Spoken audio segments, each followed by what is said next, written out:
Hey, what's up everybody? Video 44 coming at you with another video. Alright, so I'm up. It's like 2:47 a.m. There's no reason for my butt to be up, but I'm up.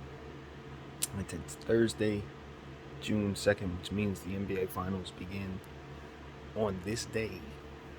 Maybe not at this hour, but yeah, it's going to happen. And it starts in San Francisco, and it's on my mind. It's on my mind. It's on my mind. I'm thinking about some of the things that I heard in regards to, some of the pundits talking about this particular series. Turnovers is definitely going to be a factor. The various ways these teams are going to defend each other. I think my biggest fear as somebody who wants to see the Golden State Warriors prevail is that there's going to be some defensive breakdowns for the Golden State Warriors that they're going to have to patch up from game to game to game. That's my concern from them that I may not have mentioned in the previous videos. Do they have what they need to go up against the Boston Celtics? Yes. But sort of like the Miami Heat, their pieces are more so spread out amongst other players. The thing that makes the Boston Celtics so special is that not only are they a deep team that can afford to go into their bench if they need to, but they're also a top-heavy team that seems to be more top-heavy than most of the teams out here who have depth. I think that's why they are where they are. They have the best balance of depth and star power in the Eastern Conference. And the Golden State Warriors have that too, but they have more defensive liability pieces that may be on the floor at a given moment. Not necessarily liabilities as it pertains to them just being super deficient, but players at this time of year, you're not going to expect them to get big stops in these type of situations. So while the Golden State Warriors have fantastic defensive players like Draymond Green, Andrew Wiggins, Otto Porter, Kevon Looney, Klay Thompson, those guys are gifted defensive players. GP2 should be back in the series. I like what they can do for each other in team defensive situations. The fact of the matter is, there's going to be certain situations where certain players come in the game and the Golden State Warriors, if for some reason their shots aren't falling, they're not favored to be in front when those lineups are on the floor. And I think the Boston Celtics have more lineups where that deficiency isn't present than the Golden State Warriors will have. When you consider the defensive players that the Boston Celtics have, they're up and down the roster at every position. And the fact of the matter is, the Golden State Warriors' defensive assignments, their players are going to have to guard, are going to be, if they're very aggressive, it should create foul trouble for the Golden State Warriors. Guys like Klay Thompson, Jordan Poole, Andrew Wiggins, they're going to be dealing with trying to guard people that they probably shouldn't be asked to guard. And that's my concern for the Warriors. That is my concern. I don't have that concern about the Boston Celtics because from Marcus Smart all the way up to Robert Williams, they can defend at a very high level. And I think, I have some learning to do about defensive players. A couple players on the Boston Celtics in terms of their defensive style. Like a Peyton Pritchard, I'd imagine. There's more to learn there.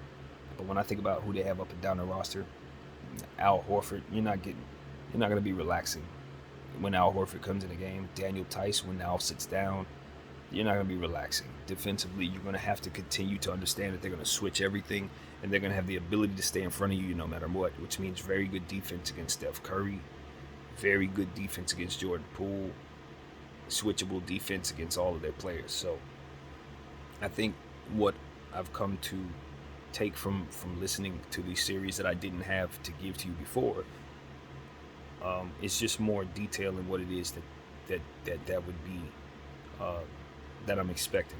A little more detail in that way.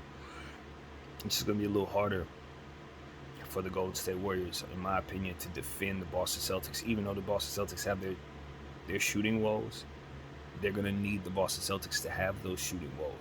That's the thing. If for some reason the Boston Celtics are able to effectively score against them without any problem, the Boston Celtics should do away with this series. They should do away with this series. What I'm counting on, as someone who picked the Golden State Warriors, is that the Boston Celtics will have scoring droughts.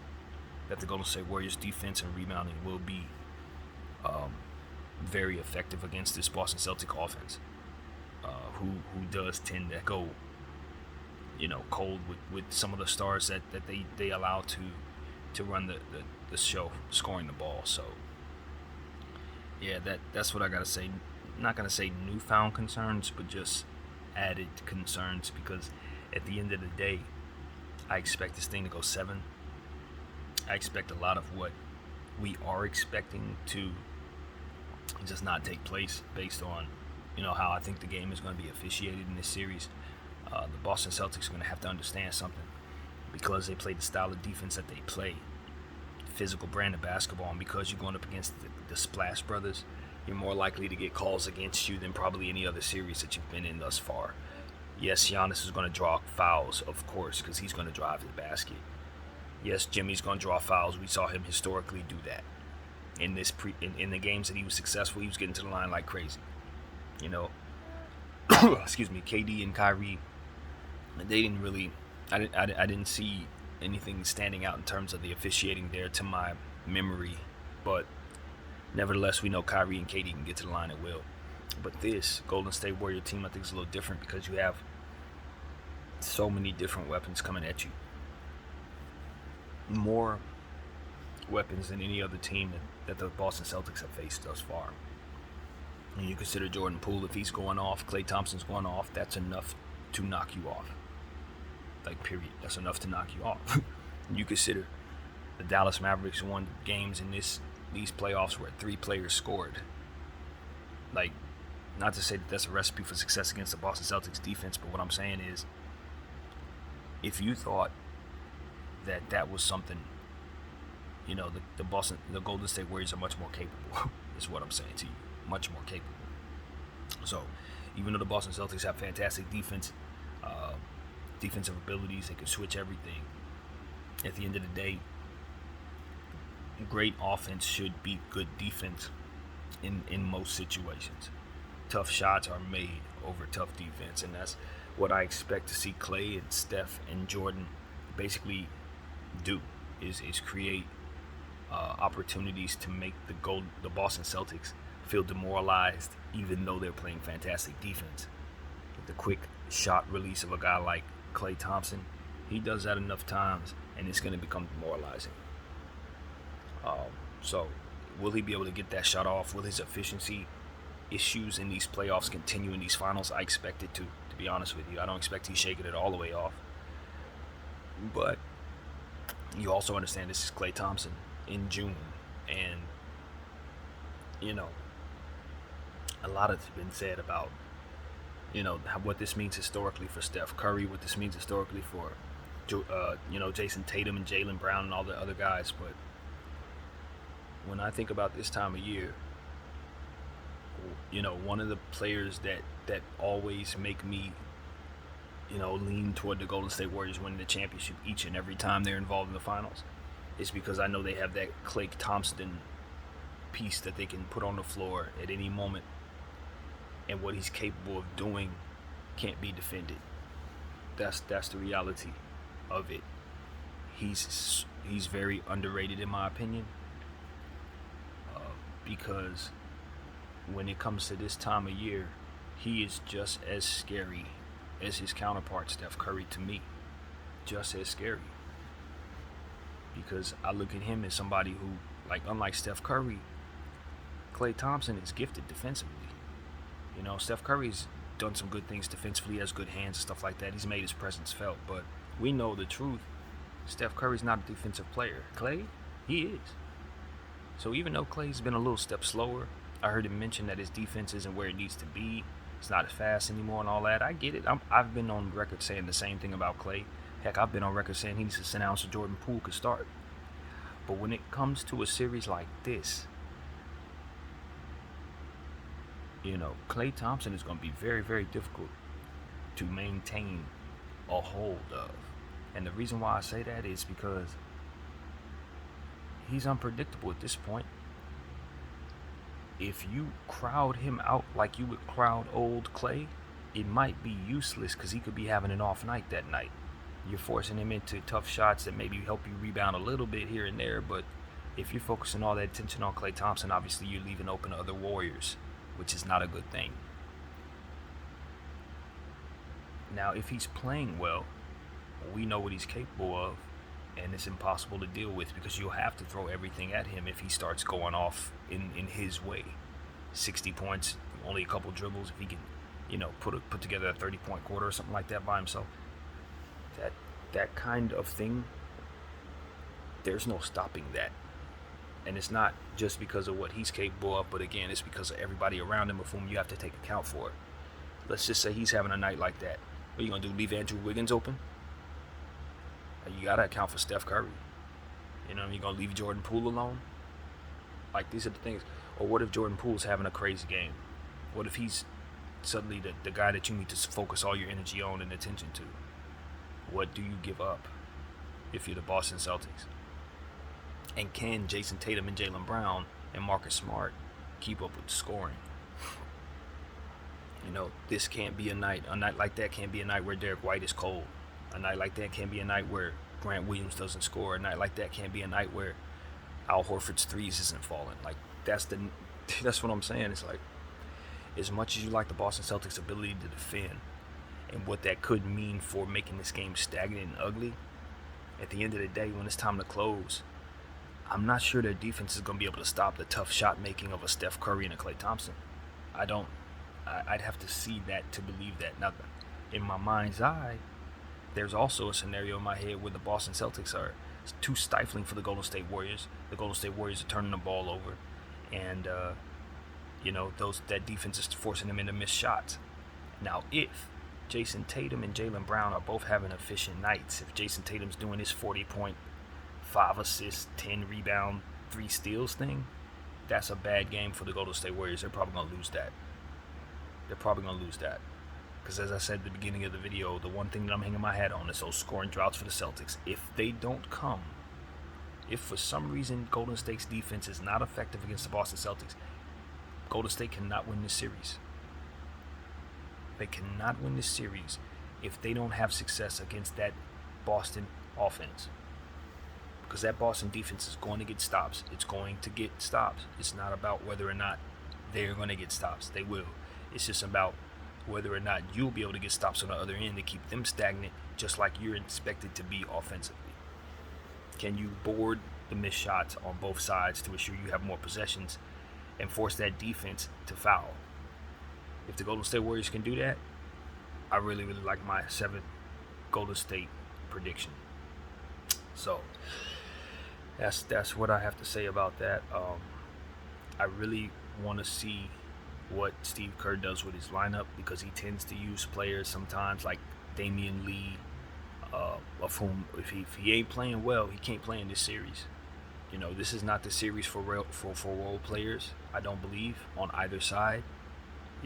I don't expect the Boston Celtics to go past guy number 9 in this series at all, unless they have garbage time of some sort. They probably won't get past Peyton Pritchard in this series. And that's something I'm wondering about. I think the Golden State Warriors might go a little deeper in this series, which means that, in my head, the Golden State Warriors have an opportunity to withstand fatigue, potentially, as to where the Boston Celtics, at some point in time, it's reasonable to think that they're going to get tired. They've looked really good, but they've had some hardcore wars. Unlike the Golden State Warriors, who I think have had a pretty easy path, to be honest with you. For their standards, they had an easy path. The only team that really tested them was the Memphis Grizzlies. And that kind of concerns me a little bit, but I balance that out with their overall experience of all these years of championships and finals. That's where I let that override the test, because I don't think they need to be tested. They know what they're going to see. They've been here a million times. So the jitterbugs, I think that's definitely going to favor the Golden State Warriors. But the players that I wonder about the most with that problem are actually Golden State Warriors. I believe that Marcus Smart, Jason Tatum, and Jaylen Brown, if they have any finals jitters, it'll be shooken off very quickly, because they've had so much real playoff experience I don't know that there's that much difference. If you've been to 4 conference finals and NBA finals, I don't know that there's a whole lot to learn in terms of the environment and the energy. I don't know. I don't think so. to be honest. And for the Golden State Warriors, while they have the players, of course, that have been there for a million years, a good handful of them, you also got a lot of players that you're relying upon that have never been here before, that don't have a bunch of conference finals experiences. Uh, like Jordan Poole, Andrew Wiggins, Otto Porter Jr., GP2 if he's able to get in this series. Lee, I think Looney was a part of one of those finals teams, probably the last one. I don't know how long he's been with the Warriors, but maybe he has a ring under his belt. I think it's a good chance he has one. But these are situations where at this time of year you're going to be relying upon the guys that don't have a whole lot of experience if you're the Warriors. If you're going to keep yourself healthy, Kuminga, these guys haven't been in this situation. And I think against a defense like the Boston Celtics, that could potentially be problematic. When you consider going down the stretch in some of those situations, they're going to need guys like Steph Curry to be sharp, in terms of taking care of the basketball and possessions and things of that nature. It's very important that those guys remember that, they are working with guys that have never been here. This is not some of these years past where everybody knows what's up. Not everybody does. And it could hurt you. It could hurt you in some small ways. Free throw line, stuff like that. It could hurt you. Getting that 50-50 ball, getting that last offensive rebound. I think the team that really forces the issue in regards to that is going to like what happens in the series. The team that beats the other team to the 50-50s, which I think actually probably favors the Boston Celtics. I think about a guy like Grant Williams. I don't know who on the Golden State Warriors can beat Grant Williams to the basketball. I don't know. Maybe Draymond. I don't know. And that's the type of thing I'm concerned about. I like Boston a lot in that area. Marcus Smart, Jaylen Brown, Jason Tatum. Those guys are going to be quicker to the ball, man. They should be, in theory, quicker to the ball. So that's going to be on Steph Curry to make sure he has it in his hands as much as possible. As I told you guys a million times, the Golden State Warriors rebound well. I think they're at their best when Steph Curry's looking to crash the boards off the glass like Westbrook. I think they're really at their best when that happens. If he's getting more than 7 and 8 assists, it's very rebounds. Rebounds. It is very difficult to beat the Golden State Warriors. Very, very difficult. So, yeah, as I've mentioned 1,006 times, Boston Celtics must crash the glass. They must make that a priority, if not the number one priority. And I think if they do that, they'll probably win the series. But the Golden State Warriors do a great job of making sure that you don't win the boards, and that is the point. So we're going to see if that trend continues. Kevon Looney will obviously have everything to do with that. So, yeah, man, I just wanted to sound off on these finals again. Obviously, I've already made so many videos leading up to these playoffs on various stuff like this. And, you know my prediction. You know what I think. It's a toss-up series. It is, just like I said the Heat series was. I don't expect this series to go no shorter than 7 games, especially since the Golden State Warriors have the home court advantage. I definitely think that Boston's going to exhaust their home court. I think they're going to play well at home. I think they're going to win games at home. And I know it's hard to win in Golden State because they haven't lost a single game at that arena just yet in these playoffs. Something's going to change. And now, my prediction, I'm going to tell you on the record, I do think the Golden State Warriors are going to lose a game at home in this series, if not 2. I think Boston is that serious. So, that streak, if you're asking me, Boston's putting an end to that. So, like I said, 7 games. Golden State should win their home game at, the 7th game at home in not emphatic fashion, but I expect every game to be unpredictable. I do think there will be a blowout or 2 in this series based on what we've already seen from both of these teams. Golden State, they're going to have a game where they're probably just not going to show up because we've already seen that in every series. And the Boston Celtics, again, scoring droughts and turnovers for them. And that's what's going to hurt them. As great as defensive team as they are, they can't necessarily claim the advantage in the turnover category going into this series. Both of these teams cough the ball up a lot. Both of these teams play defense a lot. So that's going to make games look a certain way. Be prepared for that. Turnovers, that's inevitable. In fact, I would say both teams have it worked into their equation already, which is why I put so much of an emphasis on rebounding. extra possessions will help you with that. So that's where we're at, man. That's where we're at. I look at you know, the Golden State Warriors are such a fantastic free throw shooting team. And then my mind keeps taking me back to the line because I think the officiating is going to have a lot to do with what happens here. So if for some reason a team goes cold from the line, it could be the difference in that particular game based on how these two teams are constructed. You just have to take care of the freebies. The freebies must be taken care of. The perimeter must be taken care of. And, you know, that's pretty much the thought there. So that's what I got, man. I don't know how many of these finals preview videos I'm going to do. I'm seemingly just turning on the camera whenever I feel like it and talking about this particular series. But I just expect a lot from this series. I don't expect this to be a sweep in any stretch of the imagination or a gentleman's sweep or nothing like that. I think the series is not going to be over until the Game 7 buzzer hits. And I think we'll be celebrating what I expect to be a very good series. So that's what I got, man. This is the third video on the NBA Finals from BDF44. I thank you all for watching. I'm out.